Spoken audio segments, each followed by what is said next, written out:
اگر کبھی زیارت پہ آپ نے غور کیا ہو، زیارت میں 3 گروہوں پہ لعنت کی گئی ہے، 3 گروہوں پر. لعن اللہ من اسس اساس الجور علیکم اہل البیت. سب سے پہلے ان لوگوں پہ لعنت جنہوں نے اہل بیت پہ ظلم کی بنیاد رکھی، جو روز ثقیفہ رکھی گئی، بلکہ اس سے پہلے بھی رکھی گئی. بلکہ یہاں تک آپ سے کہہ دوں، تاریخ میں آیا ہے کہ عبداللہ بن عمر نے ایک خط یزید کو لکھا، کہا تم نے بہت ظلم کیا کربلا میں، تم نے نبی کے نواسے کو شہید کیا ہے، وہ بھی نہایت سفاکی اور بے دردی کے ساتھ. یزید نے یہاں سے واپس خط لکھا، کہا اس کی بنیاد تیرے گھر سے پڑی ہے. اس کی جا کے تاریخ میں اس بات کو دیکھ لیں. میں ہوا میں بات نہیں کر رہا، حوالوں کے ساتھ بات کر رہا ہوں، معتبر تاریخوں کے ساتھ بات کر رہا ہوں. تو یہ پہلا گروپ جس نے اس ظلم کی بنیاد ڈالی. دوسرے جو شمر ہے، آل مروان ہے، ٹھیک ہے، یہ سارے جو ڈائریکٹلی انوالو تھے. اور تیسرا گروپ لعن اللہ من سمع بذلک فرضیت بہ.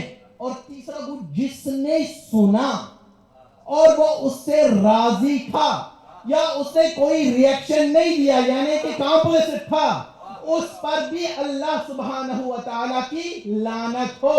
تو یہ آپ کا جذبہ عزا جو ہے، یہ آپ کا اظہار ہمدردی جو ہے، یہ ساتھ ساتھ محبت حسین کے علاوہ ان کے دشمنوں کے ساتھ بیزاری کا بھی اعلان ہے. ایک اور صلوات پڑھے محمد.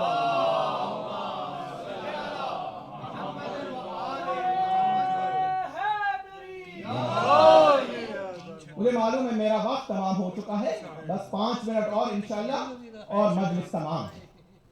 اب آتی ہے بات مہذب اقوام کی، جو تہذیب یافتہ اقوام ہے.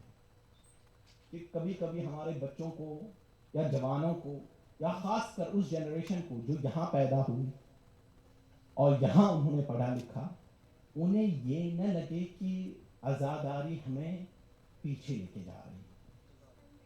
یہ بات ہمیشہ یاد رکھے، تہذیب یافتہ قوموں کی، پڑھے لکھے قوموں کی ایک علامت ہوا کرتی ہے. وہ علامت یہ ہے کہ کبھی اپنے بزرگوں کی قربانی کو نہیں بھولتی.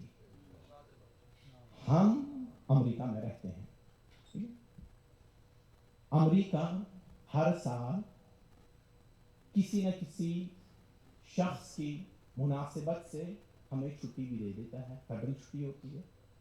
یہ چھٹیاں مفت نہیں ہوتی ہیں، سرکار کو اس کا خمیازہ بھگتنا پڑتا ہے. تنخواہیں مفت دینی پڑتی ہے، چھٹی میں پیسہ لگتا ہے، لیکن وہ خرچہ برداشت کرتے ہیں اپنے بزرگوں کی یاد زندہ رکھنے کے لیے.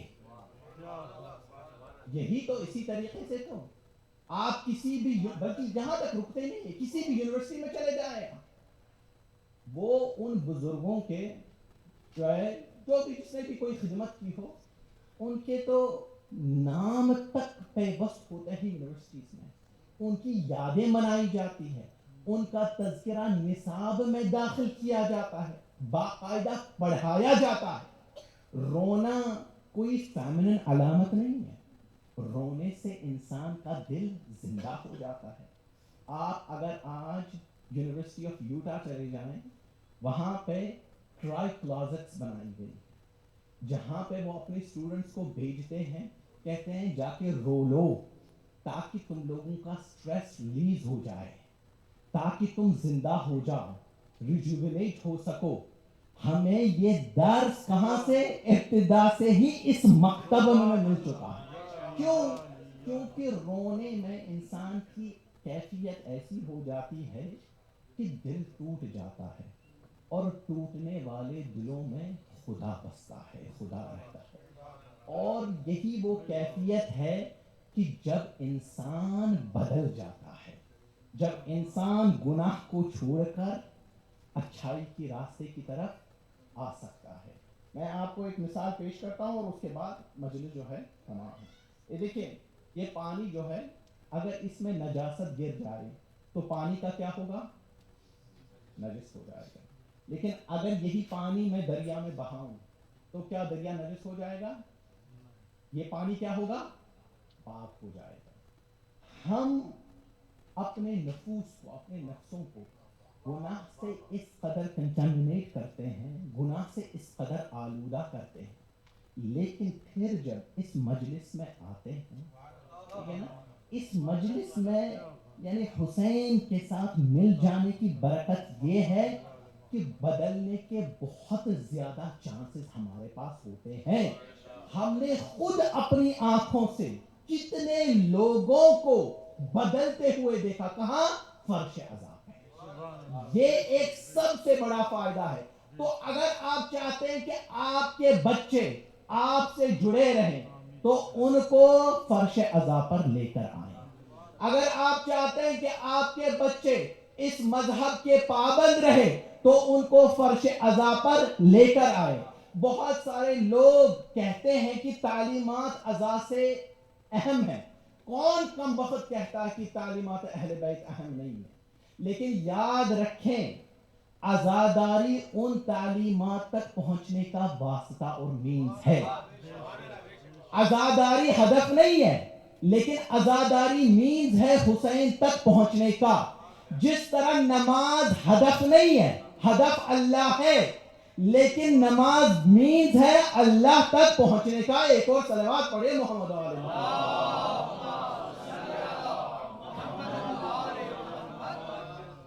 آپ حضرات نے سید رضی کا نام سنا ہوگا جو نہج البلاغہ کے کمپائلر ہیں، جنہوں نے نہج البلاغہ کو کمپائل کیا. ان کے ایک بڑے بھائی بھی تھے سید مرتضیٰ. دونوں بہت بڑے عالم تھے. دونوں نے مذہب تشیع کا دفاع جو کیا ہے وہ سنہری حروف میں لکھنے کے قابل ہے. عراق میں ایک رسم رائج ہے، ایک عادت رائج ہے کہ شب جمعہ ہر طرف سے لوگ کربلا جاتے ہیں زیارت کے لیے. یہ پہلے سے ہی یہ دستور چلا آ رہا. یہ سید مرتضیٰ بڑے بھائی تھے، وہ بھی آتے تھے ہر شب جمعہ. لیکن سید رضی کو کبھی نہیں دیکھا گیا کہ وہ شب جمعہ کربلا زیارت کے لیے جائیں. لوگ اعتراض کرتے تھے کہ شرمناک اور افسوسناک نہیں ہے کہ پوری دنیا جاتی ہے، آپ کے بڑے بھائی جاتے ہیں، آپ عالم ہیں، فاضل ہیں، اولاد حسین سے ہیں، آپ نہیں جاتے؟ پھر کیا کہتے تھے؟ کہتے اگر جاؤں گا میں مر جاؤں گا. لیکن آخر پہ سید رضی گئے کربلا. جب کربلا گئے انہوں نے کربلا میں ایک مرثیہ کہا. داخل ہوتے ہی آج بھی وہ مرثیہ عراقی نوحے میں پڑھتے ہیں، بلکہ آپ کو وہ مرثیہ امام حسین کے حرم میں بھی لکھا ہوا دکھائی دے گا. کربلا ما زلت کربا وعلا ما لقی عندک آل المصطفیٰ، کہ اے سرزمین کربلا تو اب تک بدلی نہیں ہے، تو وہی دشت بلا ہے جہاں ہر طرف سے مصائب ہی مصائب نظر آتے ہیں. آل مصطفیٰ نے تیری سرزمین پہ کیا کیا مصیبتیں نہ دیکھی. آج حسین ابن علی کی آمد کربلا ہے. ایک زمانہ تھا حسین جب مدینہ سے چلے تھے، تاریخ بیان کرتی ہے کہ رات کے سناٹے میں امام نے مدینے سے چلنے کا فیصلہ کیا تھا. امام سفر کے انتظامات کا جائزہ لینے میں مشغول تھے. راوی کہتا ہے کہ میں دیکھ رہا تھا بنی ہاشم کے جوان امام کے ارد گرد آس پاس بڑے احترام میں ان کا حکم اور فرمان سن رہے ہیں اور اس پر عمل کر رہے ہیں. حسین تشریف فرما تھے، لیکن میں نے دیکھا اتنی دیر میں ایک نقاب پوش بیوی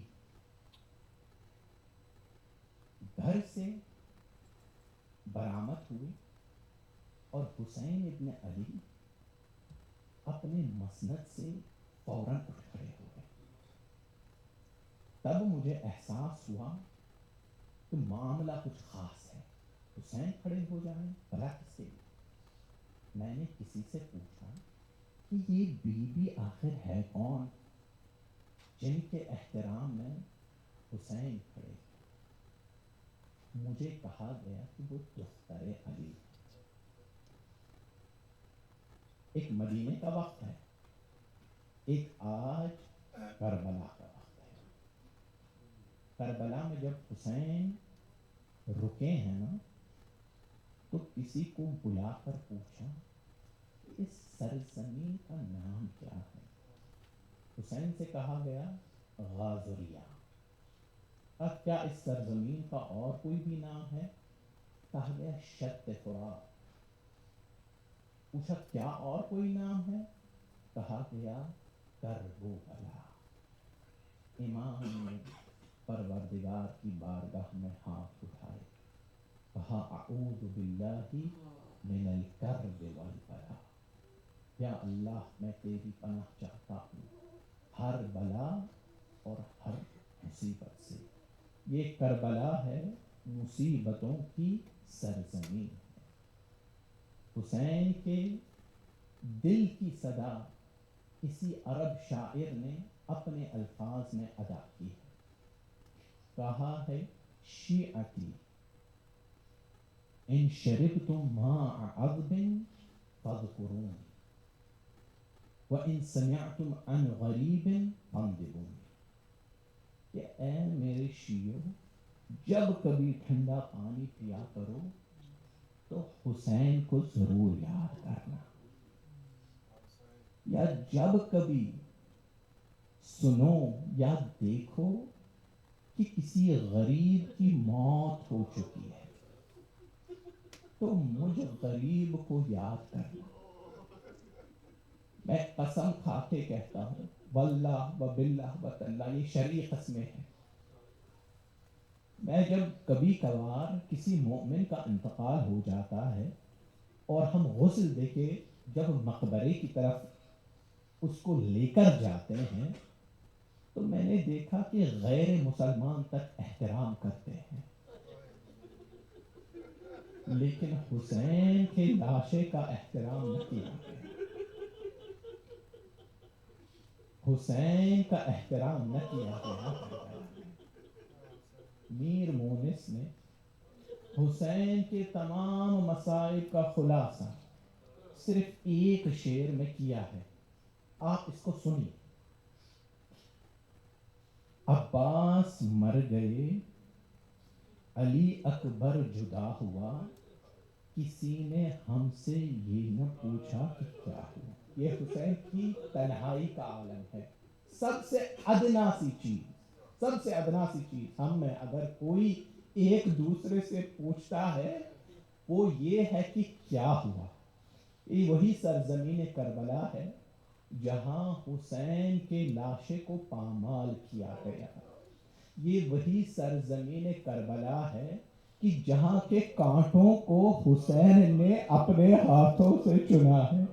جانتے ہیں نا شب عاشور جب حسین نے ایک رات کی مہلت مانگی تھی کہ میں عبادت کروں گا، مجھے تلاوت قرآن پسند ہے، تو رات کے گھپ اندھیرے میں جب کسی صحابی نے دیکھا حسین ابن علی زمین کربلا سے کانٹے چن رہے ہیں تو سامنے آیا، ہاتھ جوڑ کے مولا سے پوچھا، مولا آپ نے تو کہا تھا کہ میں عبادت میں رات بسر کروں گا. مولا کے آنکھوں سے آنسوں کا سیلاب جاری ہوا. کہا سن میرے وفادار صحابی، کل جب میں مارا جاؤں گا، ان خیام پہ حملہ ہوگا، میری بہنیں، میری بیٹیاں ننگے پیر، میں نہیں چاہتا میری بیٹیوں کو، میری بہنوں کو کسی قسم کی بھی کوئی تکلیف ہو. میں کہوں گا اے مولا ابھی تو آپ ہیں، لیکن 11 محرم کو جب